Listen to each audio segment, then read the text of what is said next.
Hello, my name is Peyton, and I am the graduate assistant for the Study Abroad office. Let's walk through how to book an international flight.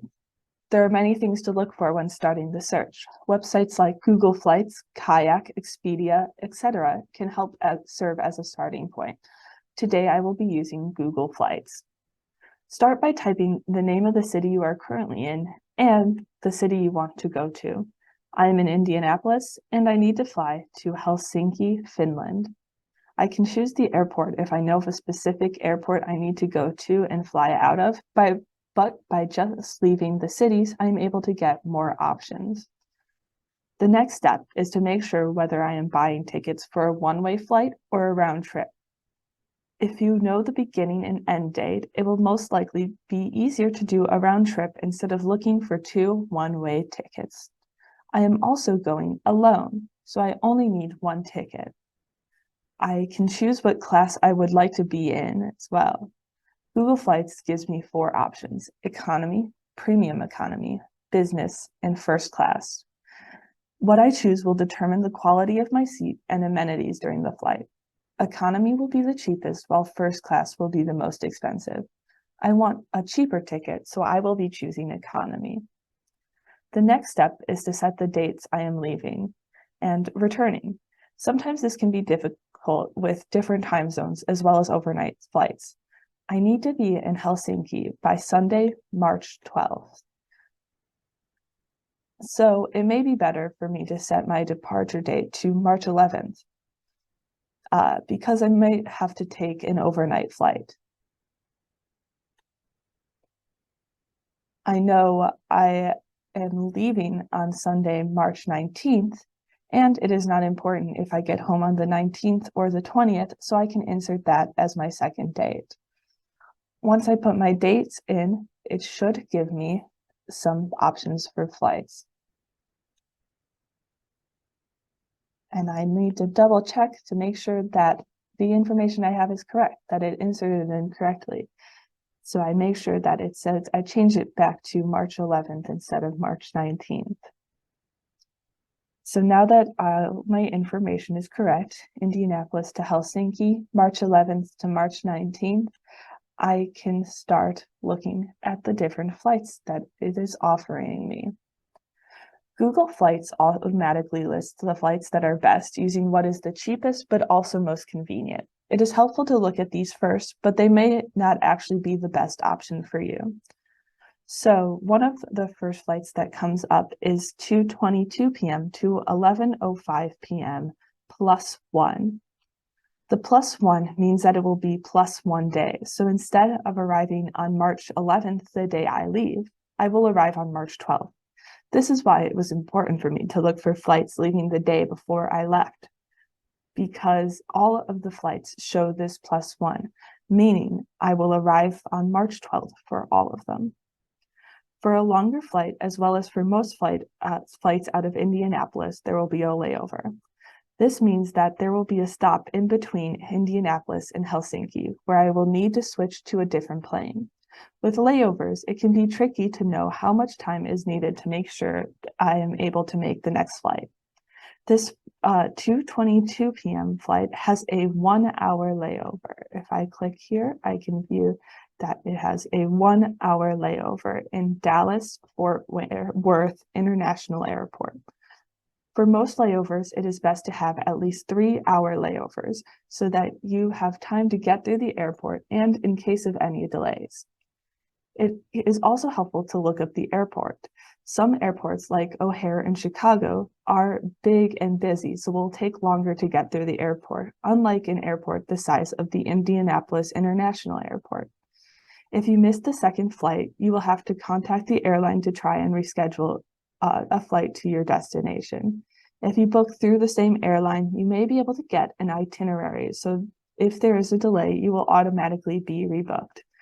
No matter what, though, you may have to pay additional charges when rebooking a flight due to a missed layover. Dallas-Fort Worth is one of the largest airports in the world, so I will need much more than an hour layover between my first and second flights. So I know that this is not the right flight for me. One of our other flights is 5 p.m. to 1:50 p.m. +1. So yet again, this flight leaves on March 11th, but arrives on March 12th. The first flight is from Indianapolis to JFK Airport in New York, and the second is from JFK to Helsinki Airport. There is a 3-hour and 36-minute layover between these flights. Even at a busier airport like JFK, this should be enough time to get to the next flight. However, I will keep looking just in case I find something better. Our third option in our list of best departing flights is from 5:45 to 6:25 p.m. +1. Looking at it, there are a few things that make this flight not a good option. First, there's only a 40-minute layover after the first flight. Though Charlotte Douglas International Airport is a smaller airport, it is best to not have only a 40-minute layover before an international flight. Our next flight has a 4-hour and 20-minute layover at Heathrow Airport in London, which would be enough time if I were able to make it on that flight. Another issue with this flight is the multiple layovers. It is best to go with a flight that has the least amount of layovers so there's less risk of missing flights, as well as making coordination easier overall. If we look at the other flights, we have 11 hours and 30-minute layover. This is a large layover, so there's no worry about missing the next flight, but it could be difficult to determine what to do for 11 hours and 30 minutes. You could leave and do something else, but you would have to make sure to arrive back at the airport at least 3 hours before. Once again, we can look at the other flights like 6:14 to 3:15. And while this one has a 1-hour layover, 2 1-hour layovers, it also has 2 layovers. So we already have a better option than that. So based on what we are seeing, it seems like our best option is the 5 p.m. to 1:50 p.m. flight. There's a long enough layover to make it to the next flight. There's only one layover, and it is around the average price for flights to Helsinki. On this note, it is helpful to look at flights through an incognito browser so that an airline website is unable to track how often you are looking at a flight. Sometimes, if they track that you are frequently checking the price of flights to Helsinki, they may increase the price for you. Also, it can be helpful to find a flight, then check back in later to see if the flight has changed. Google Flights lists how much a flight would typically cost and if the prices are higher or lower than normal. This can be helpful in making sure you are not buying a ticket that is overpriced if possible. So I click and select flight on the departing flight I want, and it takes me to the next step of booking a returning flight. We are looking for pretty much the same criteria as before. I can look at these flights and eliminate them based on layover time, 12-minute and 34 layover, and a transfer between airports. A 14-minute layover, and that it would be overnight. Again, making it difficult to have 14 hours that you need to spend in the airport. I can look at the last one and see that there is a 2-hour and 40-minute layover in Dallas, but that might not be the best option for me. If I don't like any of these and I look at all of the rest of these, I can then click 43 more flights, and Google will show me other flights that it was hiding for whatever reason they thought made it less good. We can look at the flights that Google has given us and decide that this 12:30 flight that has a 4-hour and 20-minute layover seems like our best option. On the right side, I can also see a list of features of each flight, the average legroom, entertainment, and the carbon emissions. So now I will select this as my return flight.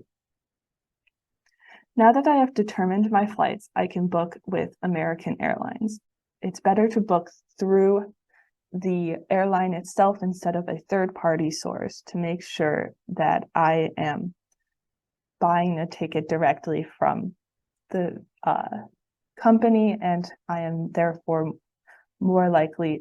less likely to make mistakes or have something happen with my ticket. Now that I have made it to American Airlines website, they are giving me the option of which class I want to choose. The cheaper option is basic economy, but it has many restrictions that might be difficult for some people. I am unable to choose my seat without an additional fee. It can be helpful to have an assigned seat because you are less likely to be bumped if the flight was overbooked. I would also have to pay to check a bag. If you are traveling very lightly, you may be able to avoid bringing a large bag that has to be put under the plane. However, for the most part, you will be checking a bag and it could cost up to $100. Also, if I am not checking a bag and I am last to board, I might have a larger bag that I will need to put in the overhead compartments that would be difficult to fit after everyone else has placed their things up there. The choice of which is better depends on you as a traveler. I'm going to choose to upgrade to the main cabin. The next step requires me to add information like my name and contact info. If I have any promo codes, I can enter those here as well. Make sure to check the list of objects that you are not allowed to bring on flights before finalizing your booking. For the ticket I chose, I get to choose my seat. If I want, I can pay extra for certain types of seats with more legroom and other benefits, or I can stick with the seats with no added costs. What seat you choose is entirely up to your preference, but sometimes they will have a labeled exit row because you have to be able to perform certain duties when sitting there. Also, I have to choose seats for my departing and returning flights. Usually with layovers, I would have to choose seats for those, but since I am flying through American Airlines with some of my flights and Finnair with my other flights, American Airlines cannot book all of it. Now I'm finishing up, and the most important thing to do is make sure that all of my information is correct. Then I can put in my payment information, and now you have booked a flight. Now that you have a flight, you should consider booking trip insurance. This is optional but strongly recommended. Trip insurance policies can reimburse you in the event that something goes wrong before or during your trip. Instead of reimbursing you for hospital fees or emergency transportation, trip insurance reimburses you for the things you bought but didn't use. Lost luggage, travel delays, and canceling plans due to illness or inclement weather are all things that trip insurance might cover. When researching your trip insurance options, it is recommended that you choose a comprehensive plan that will cover the widest variety of travel issues, and ideally, a plan that includes cancel for any reason coverage. You can find more information at the Study Abroad website under Prepare for Your Departure and Travel Medical Insurance and Trip Insurance, or abroad.iupui.edu/departure/insurance.html.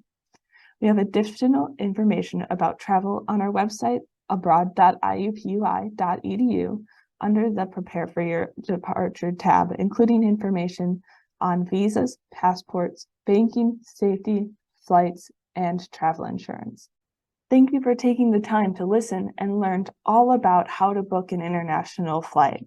Have a great day.